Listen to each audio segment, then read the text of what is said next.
looking back on your journey, was there something that you did or maybe you didn't do that you'd want to impart on the listener who's maybe more at the beginning of their journey of be like, Joe, keep at that. That's gonna be the thing that gets you where you want to go. Or Joe, stop doing that.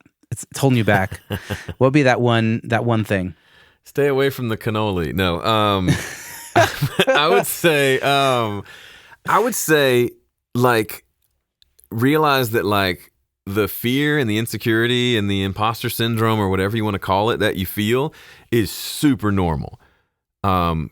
It's a part of the process. Like, one of the things we feel like we're teaching our kids right now, they're 12 and 9, it's twins. It's like we can do hard things. Like, things are difficult, and that's normal. This is kind of the way life goes. Like, things are going to be difficult.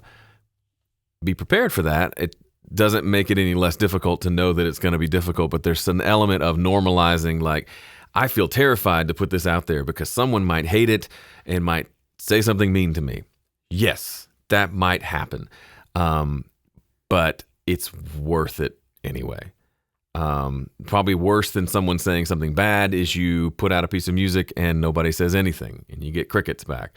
That sucks, but I would rather have made the music than not. I think there's a lot of times when I think back of, like, times in my life where there may be, I don't feel like regret's the right word, but where I wish things had gone differently is usually I've got some fear and I'm holding back and kind of retreating from whatever it is, whether it's just relationships, retreating from engaging my wife well because that's threatening from a personal level because, like, you let somebody in and then you can disappoint them or whatever. Like, there's a lot of that deeply ingrained, I'm sure, in all of us. But I would say, even I know people who have won, like, award-winning, successful, creative people who still, like, one guy in particular, like, he told me when he's finishing up a record, before he sends it to, like, he will stall sending it to the label, like, major label, because, like, this could be the one where they finally find out, like, I'm a fraud and I don't know what I'm doing.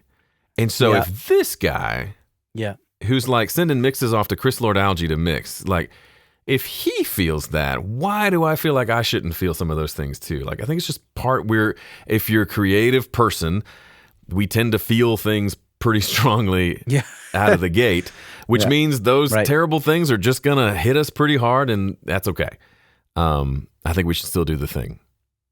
Anyway. Yeah. There's a do you know Chris Jason Isbell, the artist? The artist, yeah. It's like a country singer? Kinda, yeah. He's very country, but it's more Americana. More like indie kind of stuff. Yeah, Americana. But he's got a song. It says, the chorus is just, be afraid, be very afraid, but do it anyway. And I love that. Because he's not saying, hey, you shouldn't be afraid. Because I feel like that's like what, like, my parents' generation was like, oh, don't be afraid. Oh, don't be upset. It's like, well, I'm both. I'm both afraid and upset. Now what? Instead, he's like, yeah, of course, be afraid. But then do it anyway. Because, like, courage isn't the absence of fear.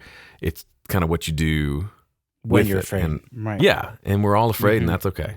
Yeah, man, that's deep stuff there. I'm thinking about it. Let us pray. Yeah, seriously. I just got finished with my sermon. Yeah, but it's like the insecurity thing, the imposter syndrome. We all deal with it, and it's kind of like, it's almost reassuring because it means we're still we're real people. You know what I mean? Yeah, and it means you care. It means you care. That's a big deal. Like, don't lose that.